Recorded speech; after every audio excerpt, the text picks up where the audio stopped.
Good morning, everybody. Welcome to another Meet the Teams. Today, I'm lucky to be joined by two lovely guests from the Firefly team. So, we're going to sort of touch on a lot of things that have been released lately. There was a big release that came yesterday, but there's going to be a lot of fun things to cover. So, I figured we'd kick it off. Me, your guest, Luke Choice. I'm working at Adobe as a community advocate, but today we have Warren Trezevant, Principal Product Manager for Adobe Firefly, focused on generative video workflows. Warren has a really very interesting history that particularly excites me to learn more about. Time as a Pixar animator, also a large-scale Burning Man artist, which is something I want to hear more about. Mhm. And also Tracy, a senior product manager for the Adobe Firefly app, who's been on the product for since its launch in the beta version in 2023. Now manages the overall website experience and the new mobile app. Been at Adobe for over 10 years, starting out in the data and business analyst, but now running things in Firefly. So, yeah, I'm excited to see everyone in the chat today. We encourage everybody to share their questions while I got the team here, giving you a lot of insight about how we've been building the products and especially with your feedback. So, feedback is the name of the game today. We would love to hear what your thoughts are, how you're finding all the product improvements, and how they sort of are starting to work in your workflows. So, I figured we'd kick off with Warren. I think it'd be great to sort of start with a little bit more of your background at the sort of has brought you to Adobe, where your path through video and filmmaking and animation has really sort of led you here. So, I'd love to pass it over to you and find out a bit more about that. Yeah, thanks. Yeah, I mean, my background is actually as a designer. I went to my degree is in industrial design or product design. And so I do have that design training and I love graphic design. So I am a long time Adobe fan, been using Adobe products since very early on.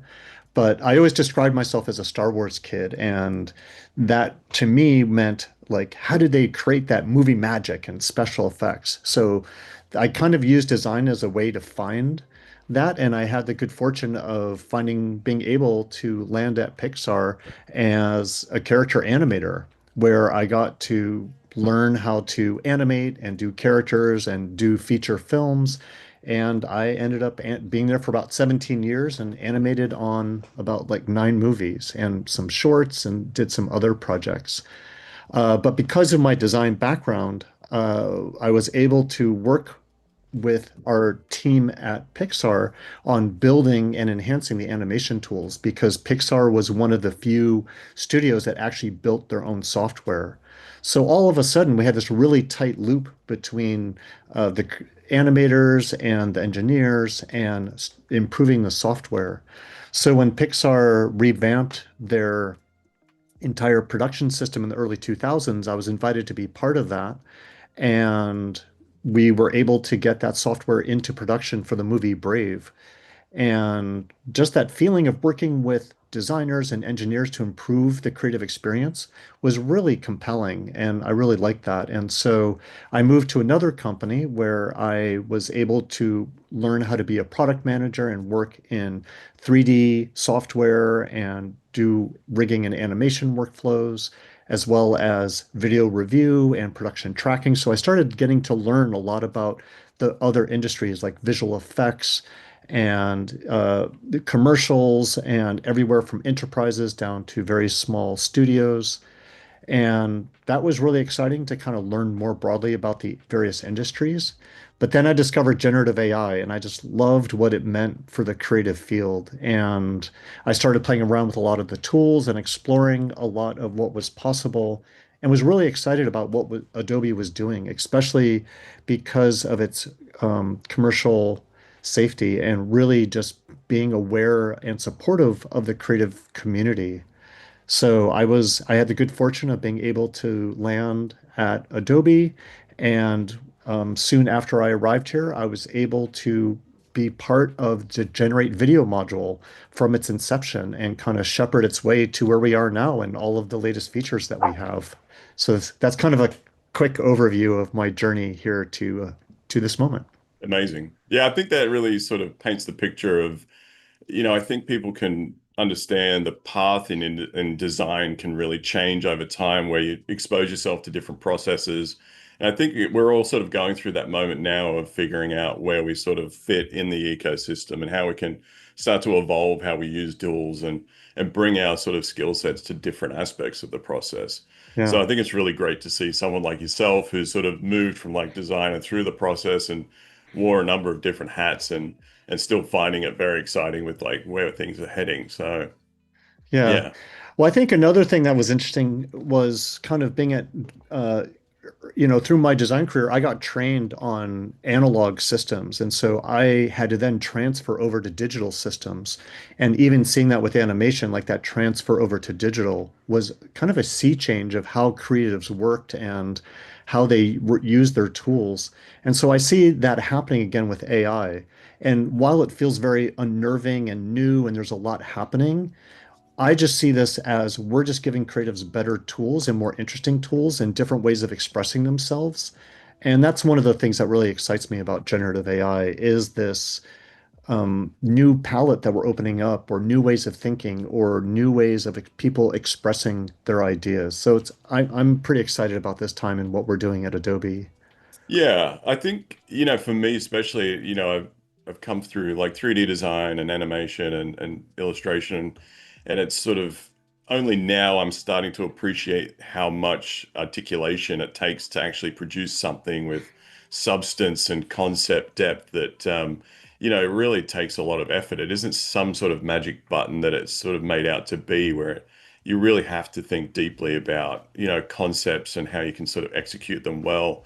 We were fortunate to have Paul Trillo show, internally about his work background and his work processes using AI, and it just shows like how complex it actually is, and it is just one of those tools that gets you to these concepts that are far beyond what you would have approached beforehand. Due to budgets or rendering costs, that was one thing that always, limited me in my sort of skill set. So I think when you have these broad ideas that you can finally bring to life, I think there is a real, scope to sort of push yourself here. So, yeah, I Yeah. think that, I hope people start to see that AI can really be a benefit in their process and elevate their work. Yeah, and I think another thing that I'm seeing as well is it helps people do things that they may not have a skill set for, because a lot of times people are trained or really enjoy one part of the process. But with generative AI, they can start augmenting that the areas that maybe they're weak in or don't have as much confidence or haven't yet developed as richly, Yep. so that they can start experimenting in ways that maybe they didn't weren't able to before. Yeah, yeah. I think about all the processes in 3D that I ignored, like, rigging and, audio and video, like sound effects and stuff like that. And now these tools can really like create some sort of like a one-stop shop system where you can really create a whole, piece, beginning to end, with a very small team. So, I yeah, I think mean, the other yeah. thing is that we also want to take over like the things that people might find tedious. Hmm. Right? Yeah. And AI Yeah. can definitely help with those things. Yeah. Yeah, I think that's one of the other things where I've been trying to have discussions with the community around like how they feel compared from generative AI to assistive AI. And I think that's the perception is that, the tools are going to replace them, but I think there's a lot of assisting tools that are coming in that are going to really benefit people in that tedious task sort of process. And I think that's a focus that we have internally, in my team especially is like, how can we assist creators better? Mhm. But yeah, but Tracy, I'm just curious, like if you'd love to share a bit more background about your experience with Firefly. I know you've been there from the beginning, so um, I'd love to hear Yeah. some more about that. Yeah, so I've been at Adobe for over 10 years. I started off as a data analyst, a little bit different, and it eventually kind of morphed into being a product manager. And I actually worked somewhat near the like fraud team at Adobe, and I was picked up and moved over to Firefly, reorged over here. I don't know if I should tell people this, but when I joined, I had to look up like what is generative AI because I didn't even know what it was, and had to find out, Gen AI for Dummies, just kind of get up to speed really quickly because the team was working very, very quickly, and we launched our website within like only a couple months of actually really kind of beginning the idea of it. So it was amazing to see how much progress we make, and how fast that our team works and how fast technology works. Hmm. When I first joined the Firefly team and we were kind of playing around with the tool, just like the generations, we didn't have the whole UI yet. And I was trying to generate things. I'm like, this is not good. This is really. And within like 2 months, like the amount of training that they did and the hard work that the engineers did to improve the model, then we were able to ship something that was actually much like a billion times better than when I first joined a couple months before that. So it's an incredible thing to see, and I feel like we still see that. We'll be getting ready and we'll take a look at a model and be like, I don't know if it's ready, but a few weeks later, then all of a sudden we come out and boom, it's just you know way way better than it used to be. But Yeah. yeah, and so more about me, and where I focus is mostly the overall website. For a little while, I was looking at the imaging features on the website, but now I'm focusing on overall website, overall experience, cross app experiences within all of our Adobe products. And like you mentioned, the new mobile app that we came out with last month. Yeah. Yeah, I think we're all of that had that point of time where it was like, what's generative AI? It's hit us so quickly. And I think that unless you were like deep in the trenches, like building things like years ago, like it wasn't one of those things on the radar for a lot of people. Yeah. So Yeah. yeah, for me, I also had that a conversation with the team before it was launched as well to get my insights back when I was freelancing, and I remember just sort of being shocked when they would suggest things that they could do, and I was like, "Oh, that just doesn't seem like that's possible." So now it's kind of Yeah. the realm of possibility has shifted, and we're all just like, "Oh, you can do pretty much whatever your mind can sort of imagine," and it's now we're at the point of like thinking so far, off the track that we're sort of trying to get there and implement these things that we didn't think were possible. Yeah. Yeah. You just have to think outside of the box, and it's like you just let people know, and it's like they're Yeah. able Yeah, to to bring it to life. I'm always amazed. yeah. Yeah. Well, it's interesting because one of the things I struggle with is there's so much new development all of the time that I've actually had a hard time locking in on a workflow. Like Mm. I start like because I feel like I had my digital workflows all locked down. I'm like I know exactly what I need to do and I felt like I could move. And now I kind of start building a workflow right now with a variety of tools. And then the next thing I know, something changes and now I have to incorporate something new. So I feel like it's an environment where there's so much shift, there's so much happening that it's even hard just to kind of build a workflow. You kind of more build a framework of a workflow and find which tool is the best for whatever you're trying to do in that moment. Yeah, I think you're spot on. That's kind of where I've had a workflow for years, and you sort of forget to think outside the box sometimes, but this stuff is really forcing you to think, okay, I can do a lot more with what I've got now. Yeah. Which might be a great way to sort of like transition into you showing us some of the new features that the Firefly has been releasing. I know there's a lot of different things happening across, multiple processes. So I'd love, to sort of get into that and see what you guys have been cooking up. Yeah, that would be great. So, like I mentioned earlier, I'm in charge of the video product. So that's kind of what I was going to focus on because our latest release, which was yesterday, was really focused on a number of new workflows. And so here I am on the Firefly site.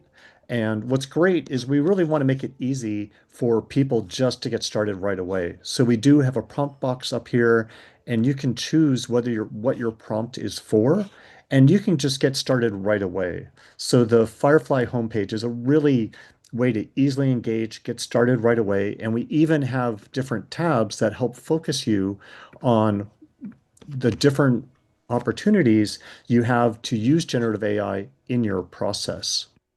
So the one I'm going to be looking at today, again, is video.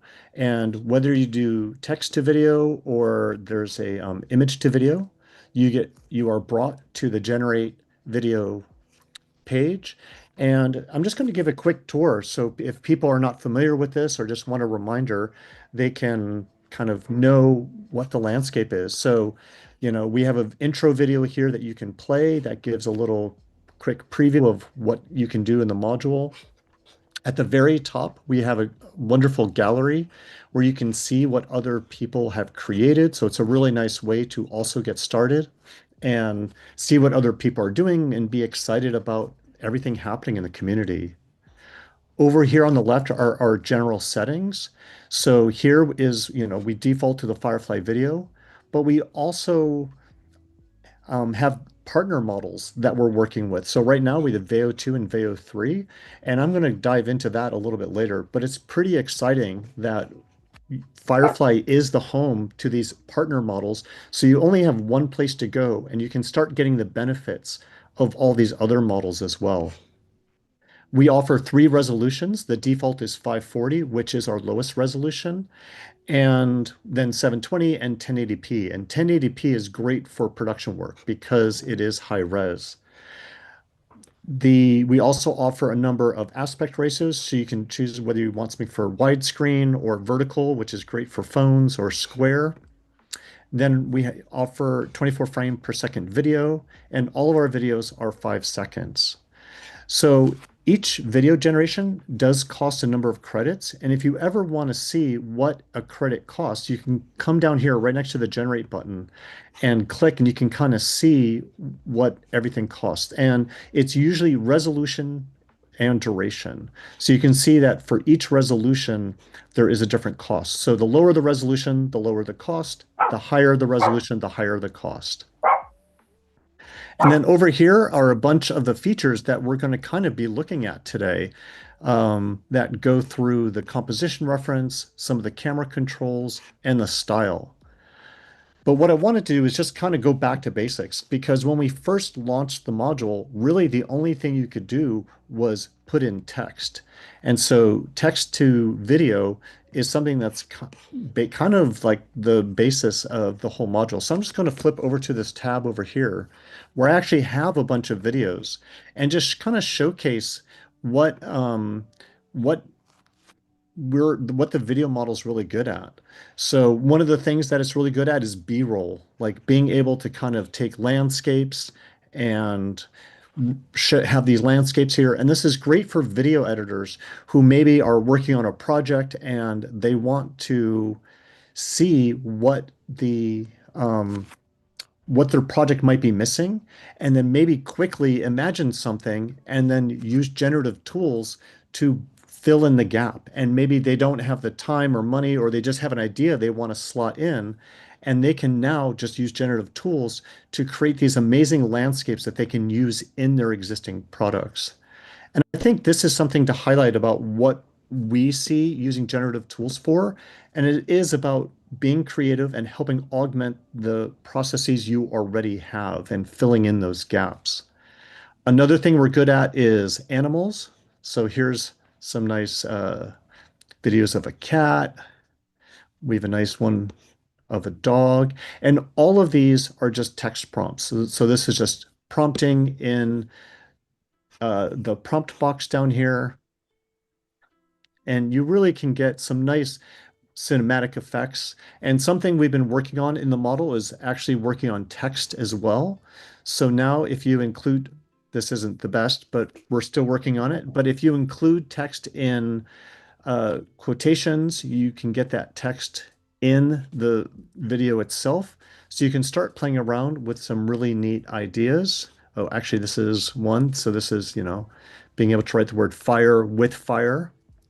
Another thing that we've seen the video module good for is creating kind of video elements that you'll use in your video project. So a lot of times you can actually create something that's on a green screen. So like what I can do here is create some video of a tiger walking, and then I can bring it into one of my editing apps and then chroma key out the green background and then use that as a video element. And maybe I want to use that video element for other things. So I can do like fire bursts or flames or weather effects like snow or other things that I can chroma key out and start using that in my video project. We even do things like uh, allow you to do graphics because we can, like a lot of the things I've been showing up to now have felt very photorealistic, but we do a lot more. And it's really only your imagination about what you can do. And, again, we also just have a number of video resolutions. So I just kind of wanted to also show what's going on here about being able to take, do different aspect ratios in a project. So everything there is text to video. But one of the new features we've recently launched, and this was yesterday, is we now have an enhanced prompt ability. So if you looked at some of these prompts, they were kind of long, but really learning how to prompt is an art in itself. And quite honestly, I am not the best prompter. I get a little overwhelmed when I have to prompt.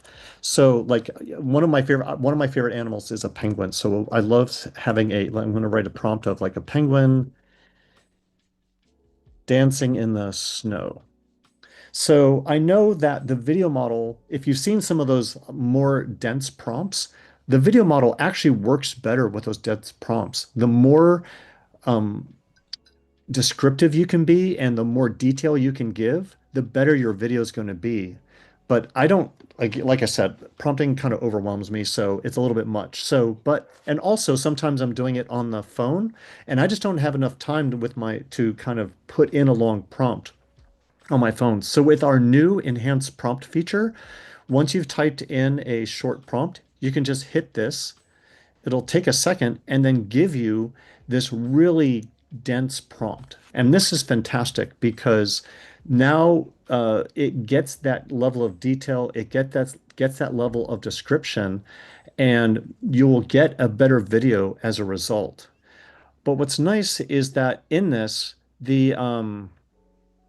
we have the ability to edit it. So here it says the background features a pristine snow-covered beach, like a beach. I don't know if I want a beach, but I want to have like snow-covered, like mountains.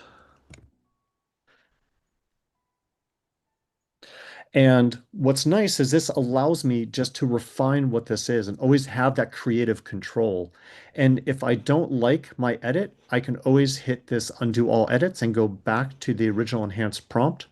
Or if I feel like I want to see what the model would give me, I can actually just go back to the short prompt that I gave. So I have a lot of flexibility in what I send the model. But let's say I like my enhanced prompt, so I can then generate.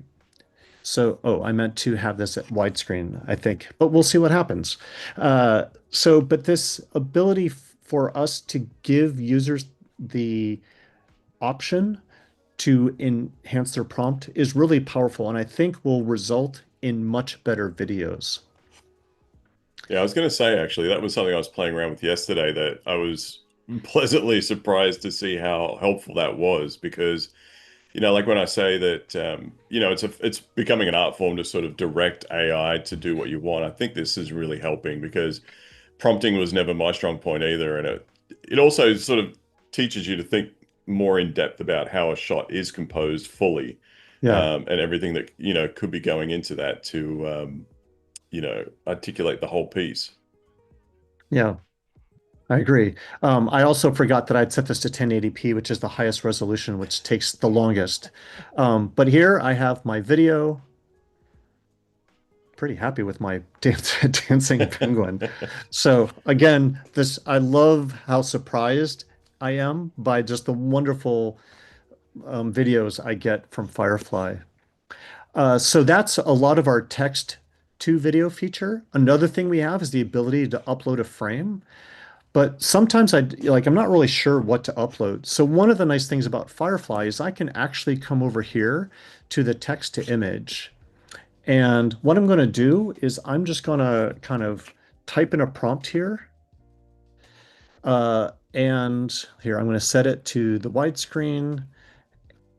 And this is kind of just an imaginary thing that I came up with. Like it's not real, but I want to kind of bring it to life.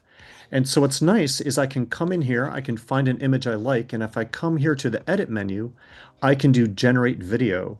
And this is really nice because we're starting to tie these modules together. So here I can just ideate on images, really get what I want and fine tune it, and then bring it over here to my video page, have it upload, and then I can just give a descriptive prompt here. So what I'm going to do is sort of say a magical creature moves towards the camera.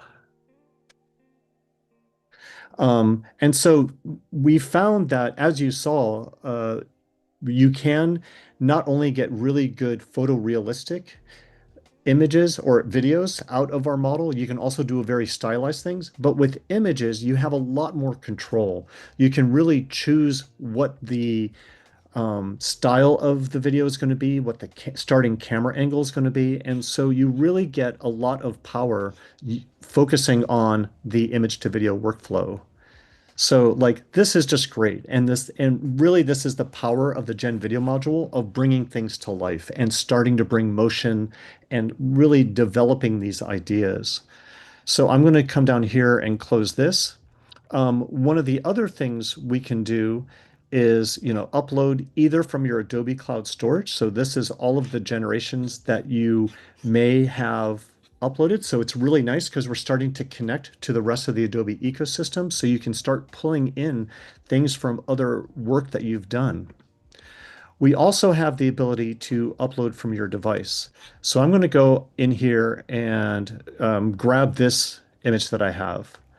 But what's interesting is I actually generated this, but it doesn't match the aspect ratio that I had set. So this is a new feature that we have that was also released yesterday because what we used to do is center crop without letting the user have a say in what the cropping is. And so what I want to do now is come up here and I can now adjust the cropping. And so I'm going to go ahead and do this and I'm going to close it. So now I've been able to choose the cropping I want when the aspect ratio isn't matched. And if I ever want to look at it again, I can kind of get a preview to get a little better view of my uploaded image.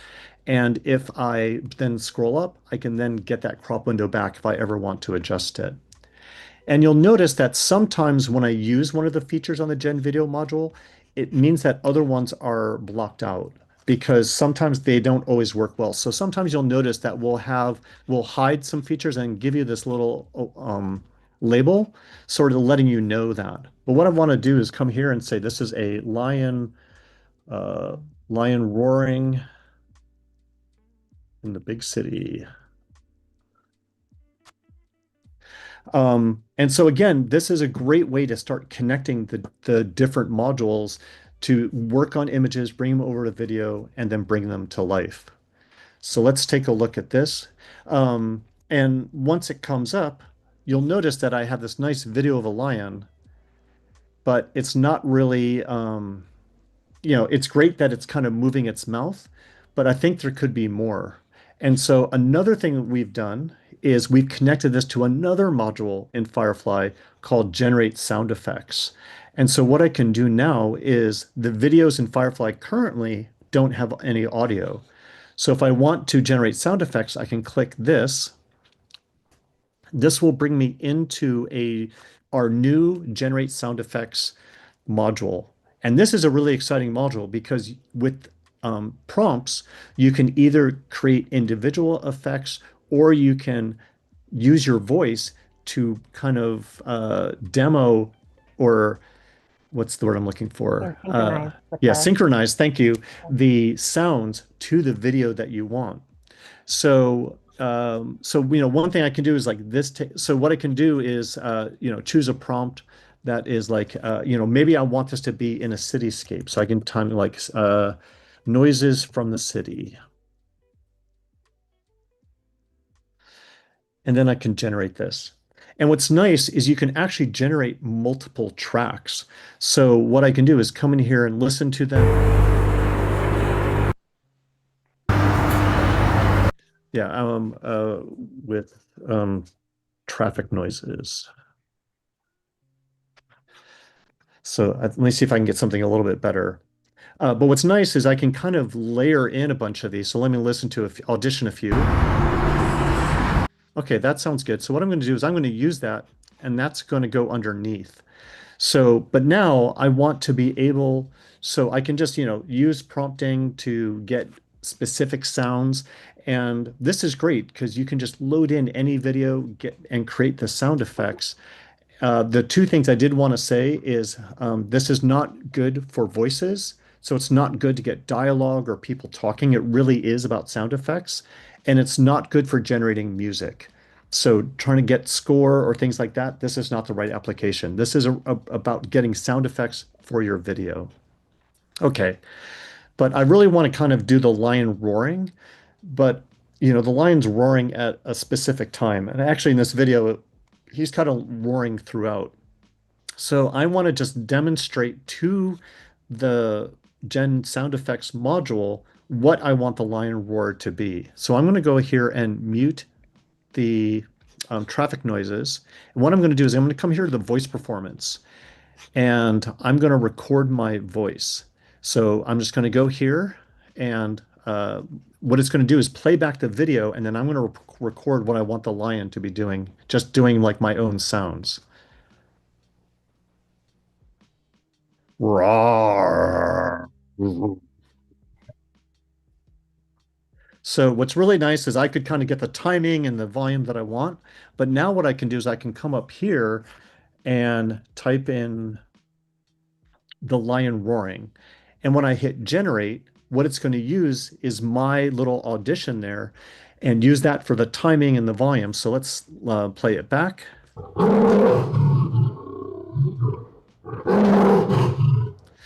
So I like that. So what I can do is click on that and bring that in. Let me unmute this. And now I have a video that I've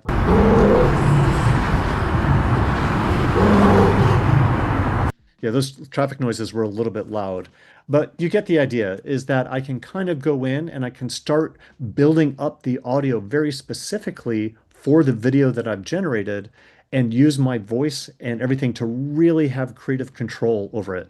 But what's really fun for me actually is when you come in here and you do something kind of against type. So I'm going to come in here and do kitten meowing. And this is the thing that's great about Adobe is we just give you tons of opportunities to explore and be experimental and just kind of have fun. And I think this is something that I always have fun with. So let's listen to what this generated.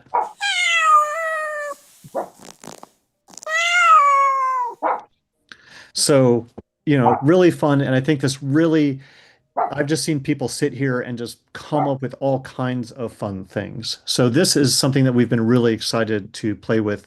And this just came out recently, so I highly encourage people to play around with this. Yeah, I think it's actually interesting. I've been seeing a lot of social content with people recording these. I think that's just as entertaining as the final product. Yeah, yeah, I totally agree. Yeah.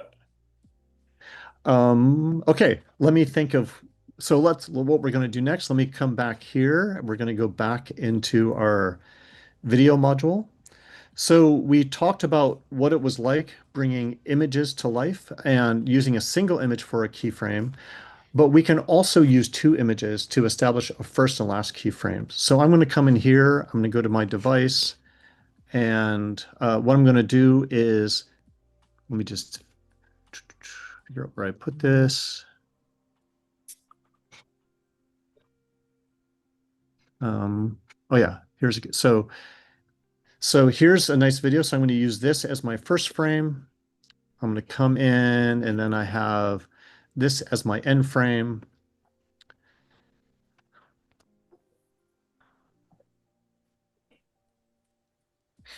And so this is, again, a really nice way to control what your video is. By giving the first frame and the last frame, you are able to really guide the video. And again, one of the things that works really well is using descriptive prompts. And so if you're able to kind of describe what's in the video and what the transition is, you can really start getting videos where you can kind of control what the start and end is going to be. So that's the thing I think we like to offer with the Gen Video module is this level of control, but also this is just another opportunity for creativity. A member on our team would upload black first and last frames and then describe a transition as the prompt. And so she just created like all these really interesting transitions, and then she chroma keyed out the black and then started using them in her video projects. So for everything that we launch, we have kind of like a golden path or like a way that someone might use it to control the video. But we've also just seen an enormous amount of variety and people exploring to create things that are unexpected or just kind of experiment to see what generative AI gives them. So that's a lot of what we have for the image uploads. So what I wanted to do now was talk about another thing that we released recently, and that is our style presets. Oh, sorry, before I get to that, let me go to our camera presets. So one of the first things we released early on, and I think it's been there so long I kind of had forgotten about it, is we do offer the ability when you type in a prompt to also have these camera controls. So you can sort of choose what shot size you want, you can choose what camera angle you want, and also what camera motion. And these are really geared for the text to video part. So it is really nice that you can start controlling the camera either through the presets or you can do it in the prompt. But one of the new things that we've released are these new style presets. And this goes back to my inability to do really great prompting because if I wanted something, sometimes trying to prompt for it is really hard. So a lot of times I just like to have something that's easy that I can kind of do quickly and that I know works for the video model. So I'm kind of using a very similar prompt to what's already here. But what's nice is I can just type in a prompt and I can now just start generating and it will do it in that style. So it just makes it really easy for me to start having a lot more control over how I want my end video to look. And what's nice is we've tuned our video model to um, these different styles. So they just come out and look really, really nice. So here's, black and white. We can also do like vector art, even just with the same prompt.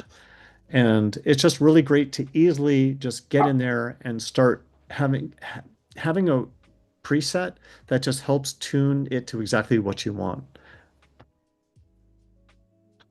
Oh, that's cute. Yeah. And again, it just shows the versatility of what you can get out of our video model. Another thing that we recently released is a composition reference. And this is similar to what's in the text to image module. So if you go to text to image, there's a composition reference there. And in both cases, what we do, well, especially for the video module, what we do is on every frame, we look at the outline or like the edge as well as the depth of every frame.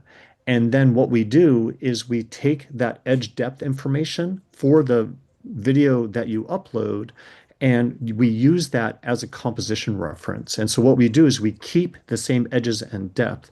So basically, this is our first video to video workflow where you can upload a reference video and then using a prompt to kind of transform its style or how it looks. So let's take a look at this. So like here is one, I have this shot footage of a girl running in a field. And, so the videos have, there's some pretty strict requirements about what you can upload. So your videos must be up to 5 to 10 seconds long and only up to 200 megabytes. And we will trim it down to 5-second videos. And then what you can do How do you do the is trimming, Warren? Is it how just do like we do the something? trimming? Yeah, is it just the middle or? Yeah, so it's from the beginning. That's a Okay. really good question. So we do is we take the first, yeah, and it actually says it here. I just missed it in Okay. my voice track. We take the first 5 seconds. So what I'm going to do here, and what's really good about composition reference is this is not like an LLM. You're not giving it instructions. Like you shouldn't say like, hey, turn this video into something else. the best way to use composition reference is to describe what's in the video and how you want it to look. So as you can see here, I did a girl running in a field in the style of a Renaissance painting. So we can look at that. And so again, the thing that I found to be really, really great here is being as descriptive as possible. You can always use your enhanced prompt for this. So there's a number of ways you can get kind of that really good descriptive text. While this is loading, I'm going to load up another video. Um, and this is, a little bit, so let's look at this video. So you can see I have basically the exact same motion, the same edges, and the same outlines. So I was able to really control what the video looks like with my video reference, but now I'm able to put a whole new style on it. And so the same thing here is so this is a nice example because it's a person and you can see them. So here I have just a video of just a camera panning over some furniture. And so what I'm going to do here is put in again, a descriptive prompt and generate.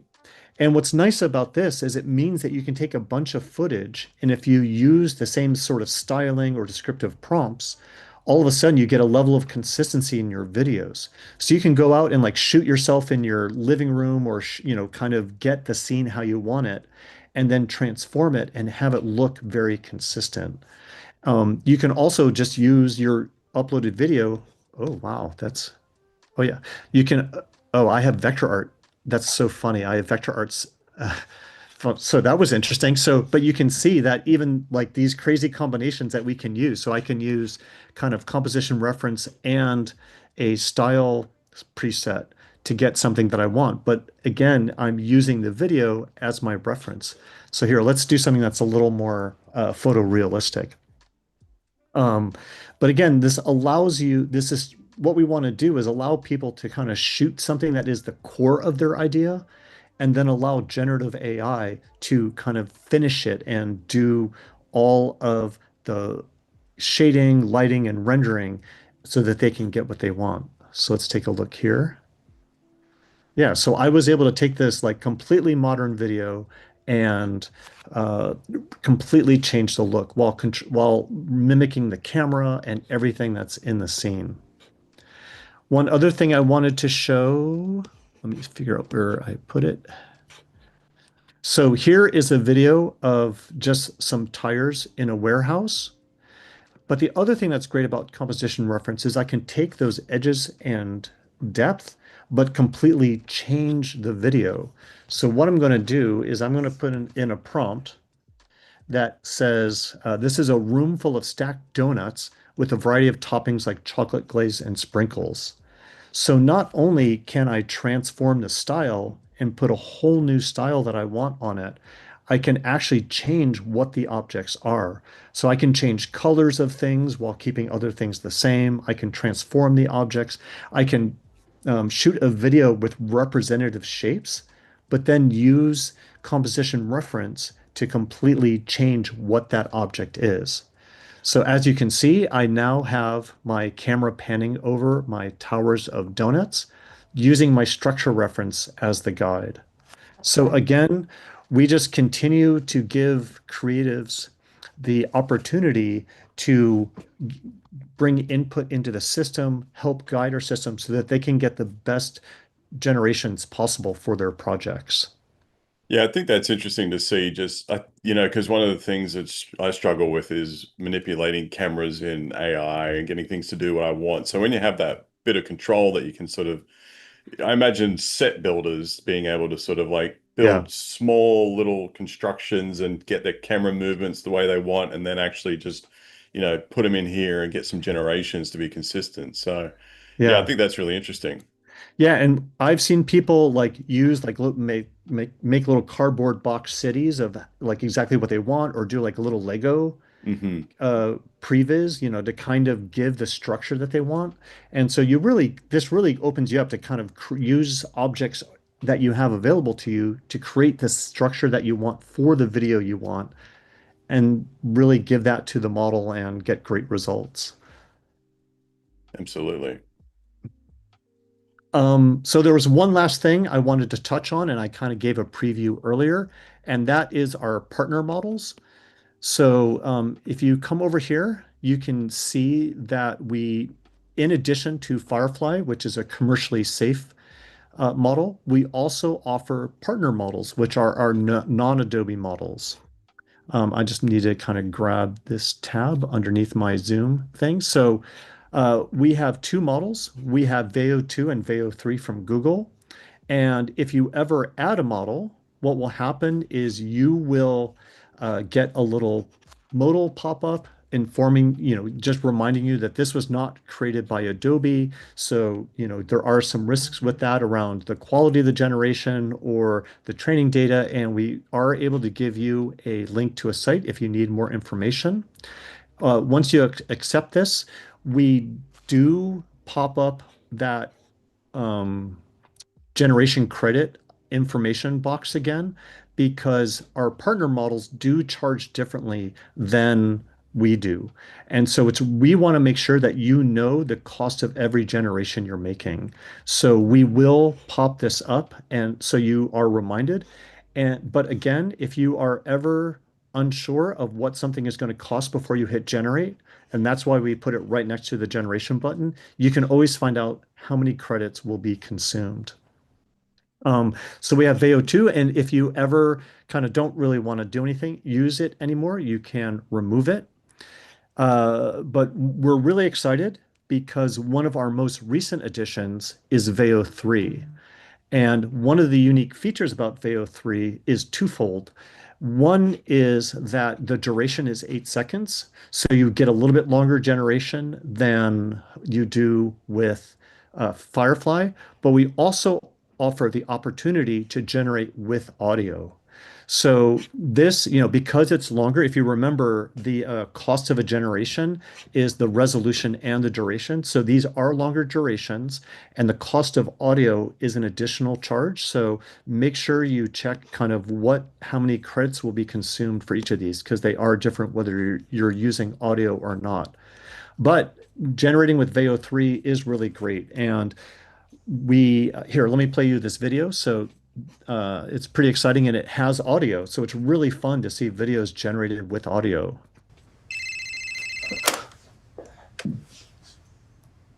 Hello, can you hear me?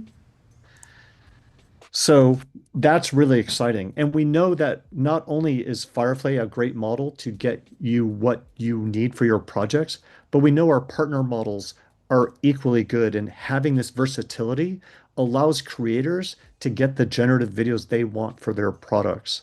And so we're really excited about our partner models, about housing them inside of Firefly so that Adobe users have a one-stop shop for video generation that allows them to get what they want. And we have plans for a few more partner models in the near future, and we're going to continue to add more. So it's really exciting that we are able to offer this to our customers in this way. Yeah, I was actually curious if you could just sort of, I know people's, hear commercially safe, but I don't know if they really fully grasp, where the sort of decisions are made and, how things are trained and, what that sort of entails. If you could go into a bit more about like what commercially safe means and how Adobe is approaching that, I think that'd be really helpful. Yeah. Yeah, and just so you know, that was the end of my demo. So if you wanted me to talk about this, we could stop sharing my demo screen and I can kind of talk about it just Yeah, in the kind of like heads up display. great.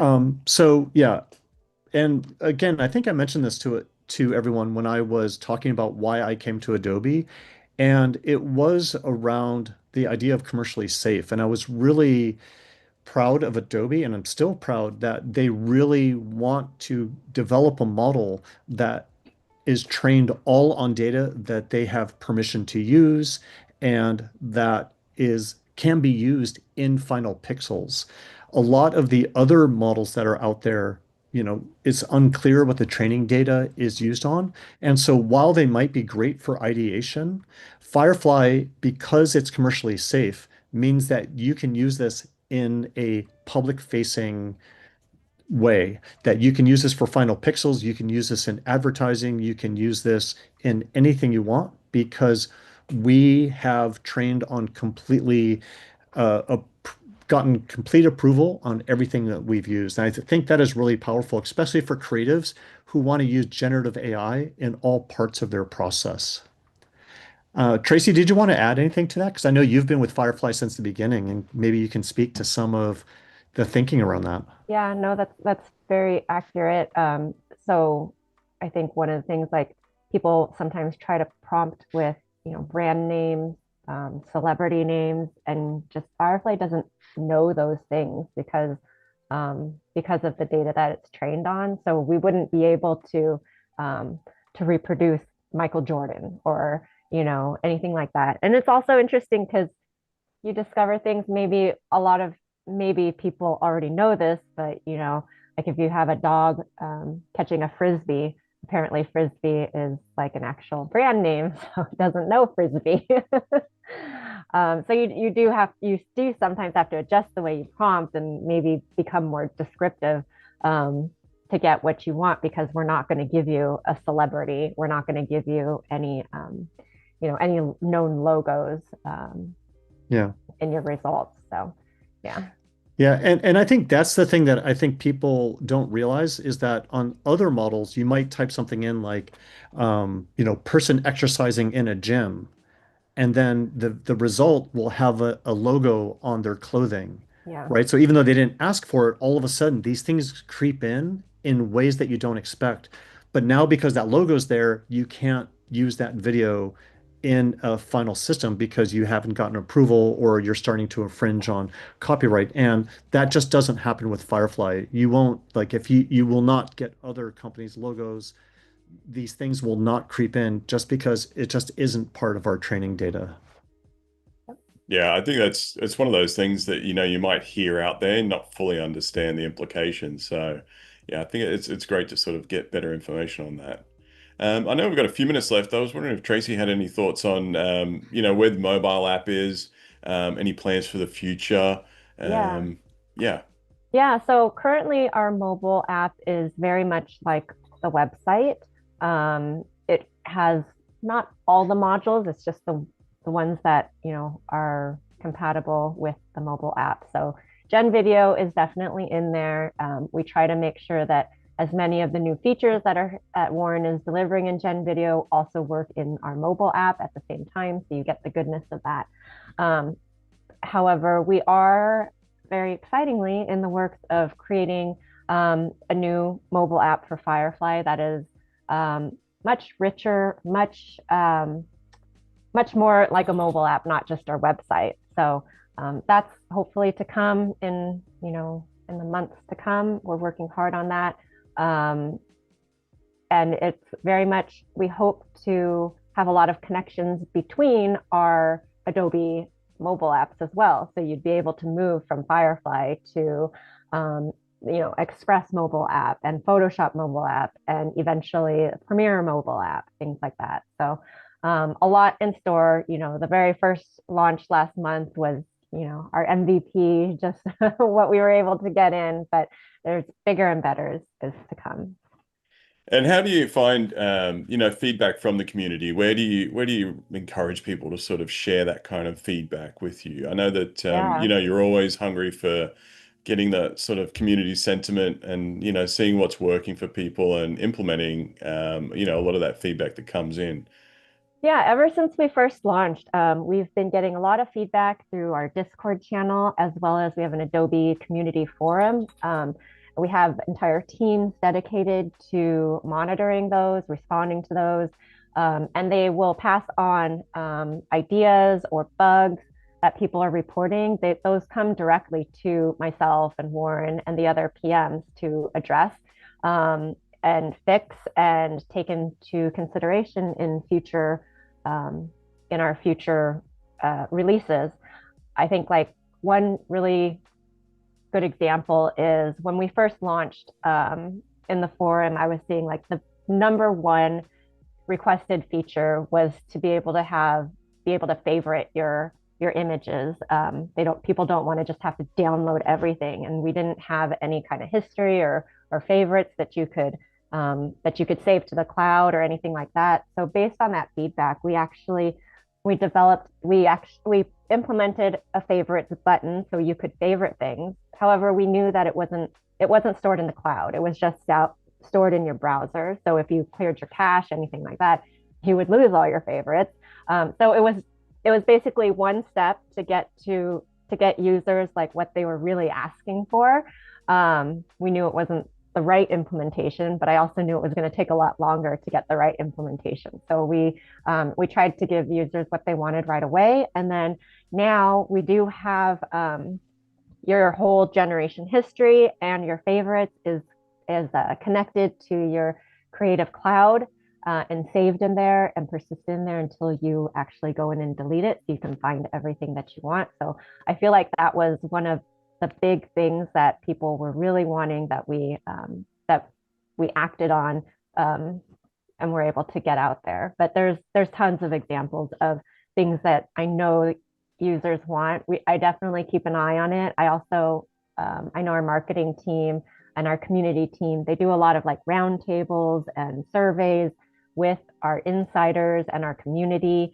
And we listen into those and hear the feedback that they're getting. Like I think Warren did several of those before we launched the video feature, to get a lot of feedback on what people thought. And we take that into consideration with how we go forward with the modules and how we prioritize which features come next based on like sort of what the demand we're hearing. So absolutely keep that information, keep it coming. I think the community forum is probably the place where I am able to get the most information, and you can upvote people's comments, things like that, so that it really gets our attention. Yeah. Awesome. Well, I think that's actually wrapped up for us today. Thank you so much to Warren and Tracy for joining me on all things Adobe Firefly. So yeah, appreciate it, Great. guys. Until next time. Great. Yeah. Thank you, Luke. Thank you. Yeah. Thank you so much. Cheers. Bye.